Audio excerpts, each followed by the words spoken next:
Chapitre 1. Chirène.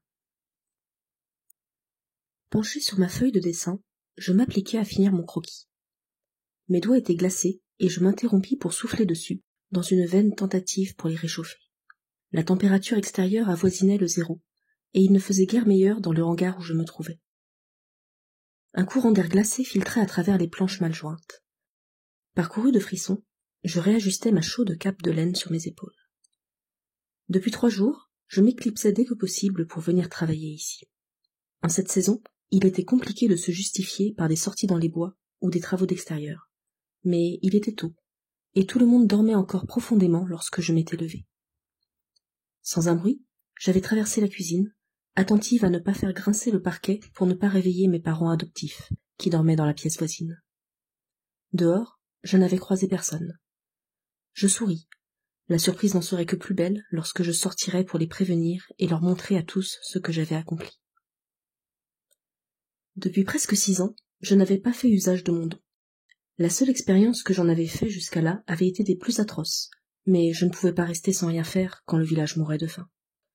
Ces gens m'avaient recueilli, choyé, alors que je n'étais qu'une enfant bouleversée et traumatisée. Ils avaient accepté une bouche supplémentaire à nourrir, alors qu'ils avaient si peu pour eux-mêmes. Aujourd'hui, j'avais enfin l'occasion de les remercier, en réalisant quelque chose que j'étais la seule ici à pouvoir faire.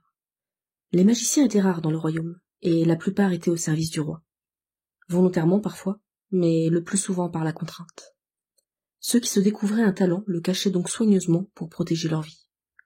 Ainsi, je n'avais jamais rencontré quelqu'un comme moi, un autre dessinateur.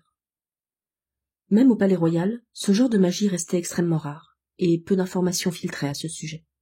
Moi-même, n'ayant fait que peu usage de mon don, je n'en savais pas grand-chose, à part son utilisation basique, que je mettais en ce moment même en pratique.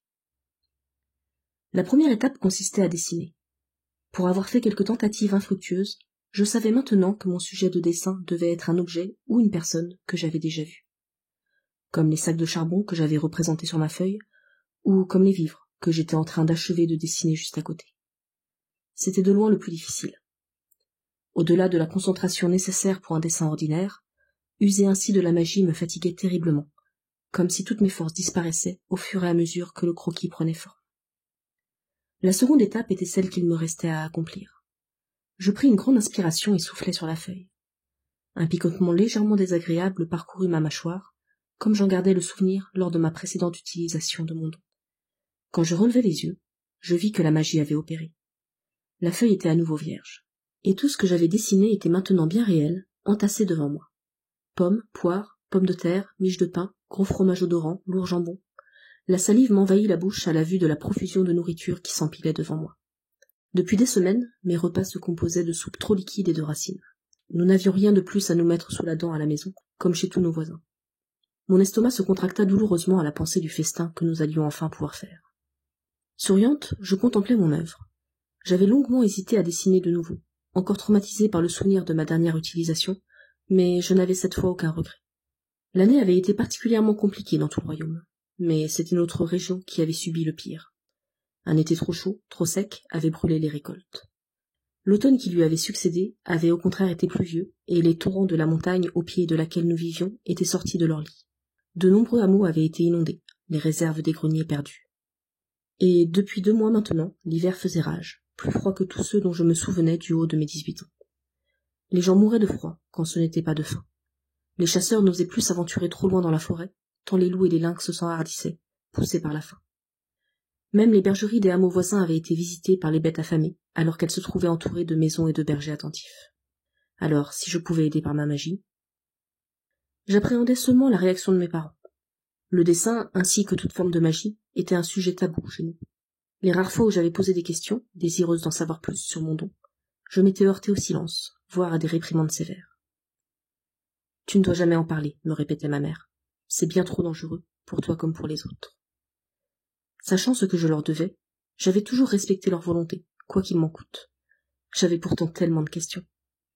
Je me contentais donc d'écouter les rumeurs qui filtraient parfois, lorsque nous nous rendions à la ville voisine de Bordecalne, ou quand des marchands de passage colportaient les nouvelles du pays. Soudain, la porte du hangar s'ouvrit en grand. Je me retournai, me réjouissant d'avance à l'idée des regards étonnés et ravis des villageois. Mais l'homme qui se tenait dans l'encadrement de la porte était un parfait inconnu.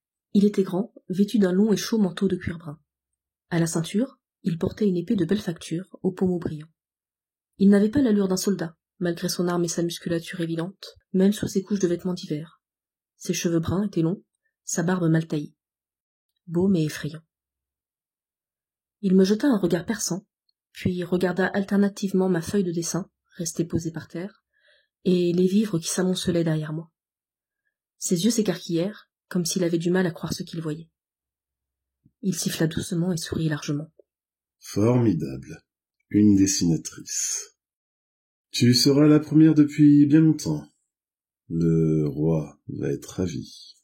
À ces derniers mots, mon sang se glaça. Le roi. Il était craint par tous ses sujets, haï par la plupart. Son intérêt envers son peuple ne se portait que sur ce qui pouvait lui être utile. Des soldats pour son armée. Des magiciens pour... on ne savait pas trop quoi, à vrai dire. Une chose était certaine. Ceux qui étaient appelés à lui ne revenaient jamais chez eux. Leur famille n'entendait plus jamais parler d'eux. Je fis quelques pas en arrière, sans trop savoir comment réagir. Il y avait une seconde porte au fond du hangar.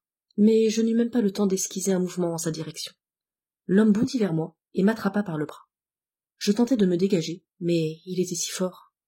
Je gémis de douleur lorsqu'il me tordit le bras pour m'empêcher de bouger. Doucement. Dit-il, sa voix calme tranchant avec ma panique. Si tu te comportes bien, je ne te ferai aucun mal.